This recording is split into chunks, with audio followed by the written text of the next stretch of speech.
ஒரு சாதாரணமான ஊழியக்காரன் அவனுடைய வார்த்தையை ஆண்டவர் கனம் பண்ணி அவனுடைய ஜெபத்தை கேட்டு சூரியனை நிறுத்தினார், சந்திரனை நிறுத்தினார்.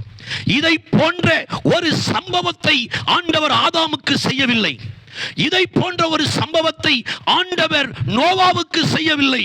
இதை போன்ற ஒரு சம்பவத்தை ஆண்டவர் ஆபிரகாமுடைய வாழ்க்கையிலேயோ, ஈசாக்குடைய வாழ்க்கையிலேயோ, யாக்கோபுடைய வாழ்க்கையிலேயோ, யோசேப்புடைய வாழ்க்கையிலேயோ, மோசேயின் வாழ்க்கையிலோ செய்யவில்லை. ஆனால் மோசேயின் ஊழியக்காரனாகிய யோசுவாவுடைய வார்த்தையை கர்த்தர் கனம் பண்ணினார். அதைத்தான் வேதம் தெளிவாய் சொல்லுகிறது. இப்படி ஒரு மனிதனுடைய சொல் கேட்டு இயற்கையின் மேல் தம்முடைய கரத்தை ஆண்டவர் நீட்டினது போல இதற்கு முன்னும் இல்லை, இதற்கு பின்னும் இல்லை.